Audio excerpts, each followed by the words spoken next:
Quem é que quer que o Futebol Clube do Porto caia? Olha, boa tarde a todos. Acima de tudo, eu fico com a sensação que André Vilas-Boas de vez em quando tem que espernear para aparecer. Não consegue estar quieto e nós entendemos que foi uma semana importante para o Futebol Clube do Porto, ganhou, numa altura em que o Sporting consegue um feito histórico, que foi a qualificação ao 7º lugar, o Benfica consegue uma vitória histórica frente ao Real Madrid, com todas aquelas nuances do jogo que vai fazer com que seja lembrado durante muitos anos, e de repente André Vilas-Boas parece que aparece e sente uma necessidade de vir agitar, espernear, chamar as atenções para si e acima de tudo fazer-se de vítima. Porque é isso. Este artigo parece-me claramente o Futebol Clube do Porto, André Vilas-Boas, a fazer-se de vítima. Mais uma vez, associa-se àquele discurso do nós contra os outros, contra os de fora, contra os bandidos, contra os maus, e acima de tudo, em vez de estar a valorizar se calhar o trabalho que o Farioli está a fazer, o trabalho que ele está a fazer, que são trabalhos muito dignos. Já agora os parágrafos anteriores são... Porque há aqui de grande recuperação. Isso, e depois há uma palavra que eu não posso deixar passar em claro, que é o loop.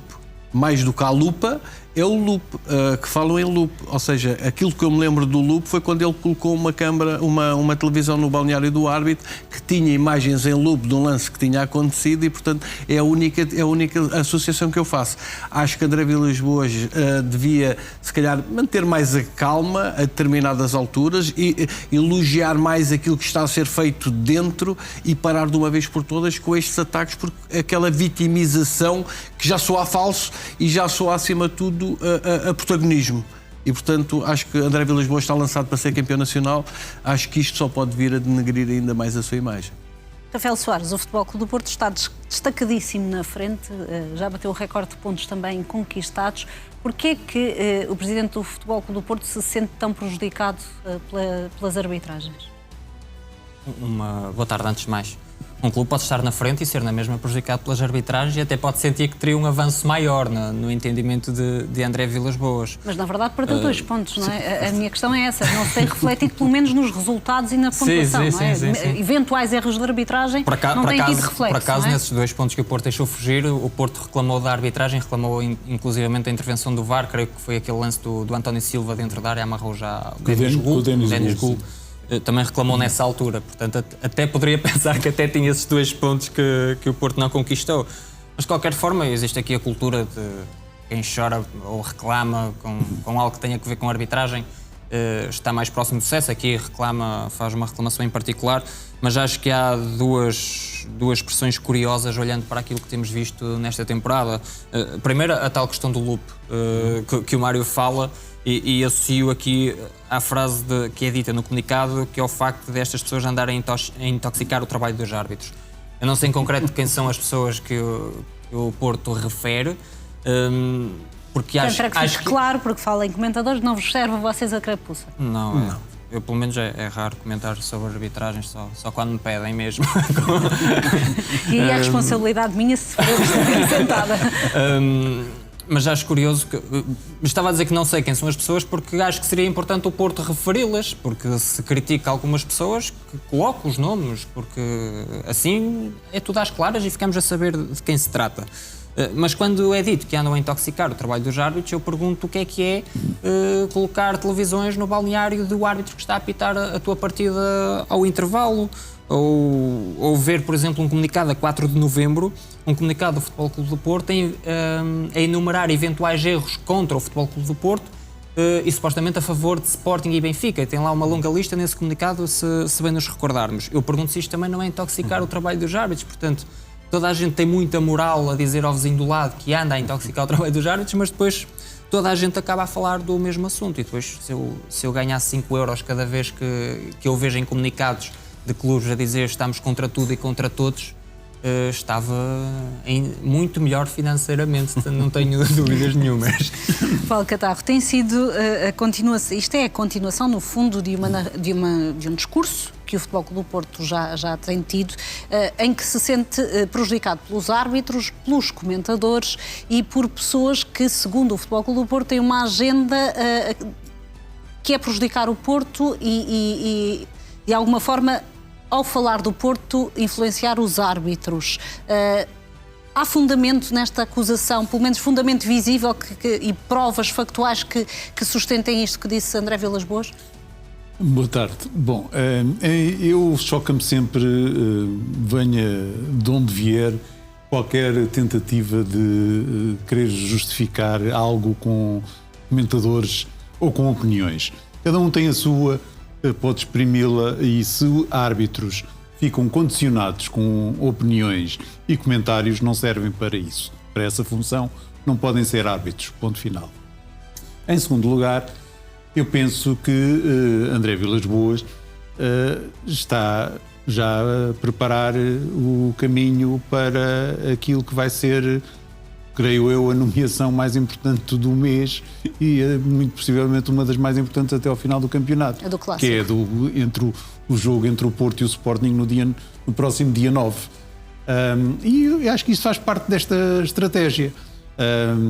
Porque depois tudo aquilo que é apontado, eu estou perfeitamente à vontade, porque disse aqui e na própria CMTV já o disse também, durante a primeira volta o Futebol Clube do Porto foi claramente a equipa mais prejudicada em termos de erros de árbitros, não o impediu de estar na frente de forma destacada.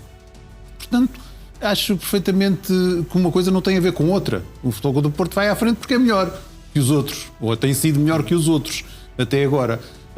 E quando a história de estar a quererem ver os lances e a querer descortinar penaltis, o único lance que se pode estar a referir neste momento a André Vilas-Boas é a situação de Guimarães, que já foi há uns dias, e realmente há um penalti do Froholt sobre o jogador do Gonçalo Nogueira do Vitória de Guimarães. Paciência, o árbitro não viu, seguiu, o Futebol Clube do Porto ganhou 1-0 com outro penalti bem assinalado, já tinha desperdiçado outro também, um penalti bem assinalado. O futebol é assim e isso faz parte. Portanto, eu acho que isto é fruto de uma estratégia clara para traçar um caminho para aquilo que vem aí, em relação ao árbitro que vai ser escolhido para dirigir o Futebol Clube do Porto Sporting, porque esse jogo é de crucial importância para o campeonato, porque se o Futebol Clube do Porto ganha, eu creio que então aí o campeonato ficará praticamente decidido, porque ficando com 10 pontos de avanço, partindo do pressuposto que não perde pontos até lá, e se mesmo que o Benfica também não perca pontos, até lá ficar com 10 pontos de avanço de Sporting e Benfica, acho muito difícil que o Porto até a final do campeonato venha a perder esse avanço, mesmo que, se nos recordarmos, o Benfica no tempo de Schmidt chegou já numa fase posterior a ter os 10 pontos de avanço e acabou com 2, ali aflitinho no final do campeonato.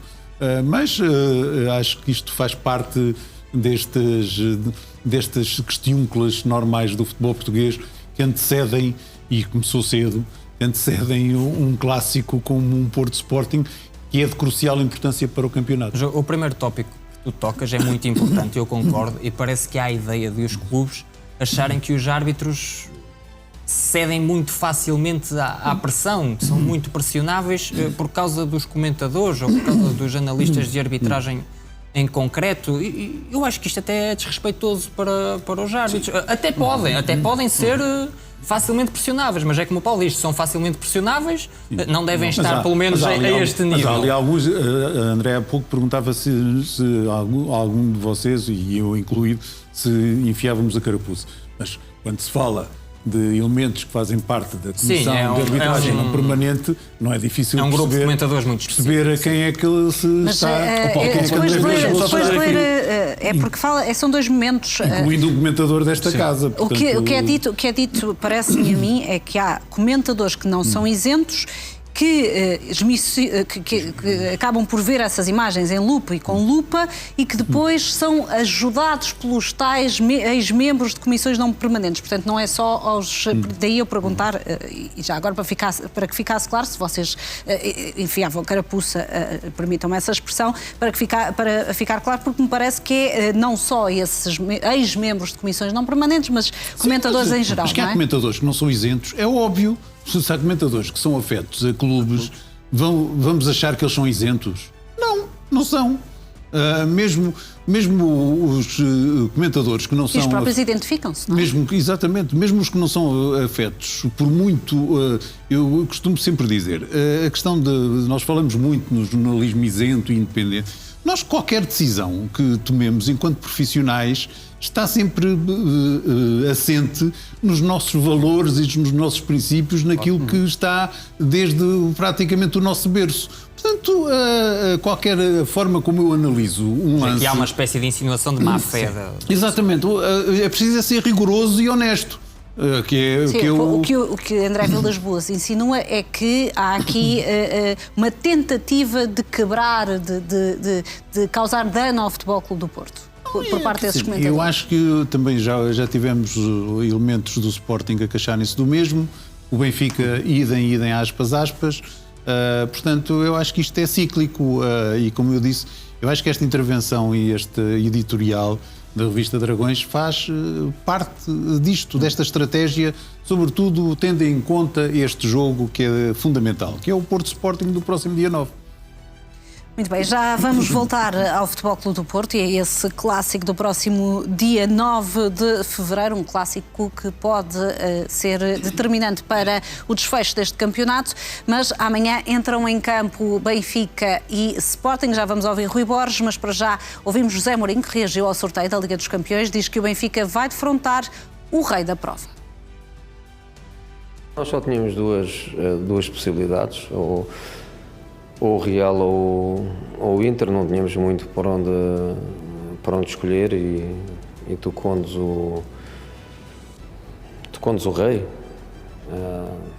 Eu no outro dia, quando um jogador do Real me ofereceu a camisola depois do jogo, eu a brincar mostrava aos meus colegas o símbolo que eles tinham nas camisolas no braço. São 15, sou o rei, com tudo o que isso significa, porque não é só história, é a história e é o momento atual. Portanto, vamos jogar contra seguramente o maior candidato a ganhar a competição. Paulo Catarro, hoje de manhã aqui o Mário considerou isto um pescar de olho de Mourinho. Não sei se posso usar esta expressão, podes pescar usar, de olho de Mourinho ao Real Madrid. Concordas? Não creio que seja por isto que ele está a pescar o olho ao Real Madrid. Isto é um facto. O Real Madrid, na Liga dos Campeões, normalmente, mesmo quando não anda bem, transcende-se em muitas ocasiões. Já conseguiu virar situações que pareciam completamente impossíveis, às vezes até com poucos minutos para se jogar no Santiago Bernabéu.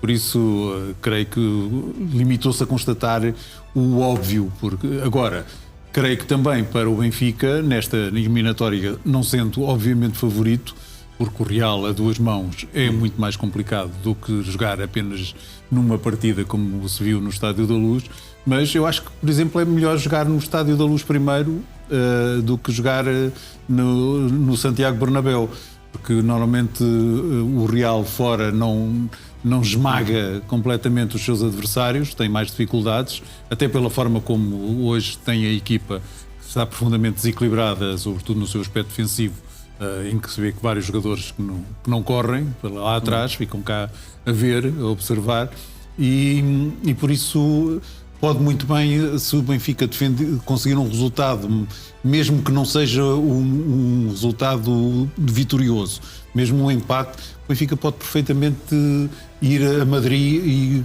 defendendo bem, poder discutir a eliminatória. Acho que seria, ou ao contrário, seria mais complicado.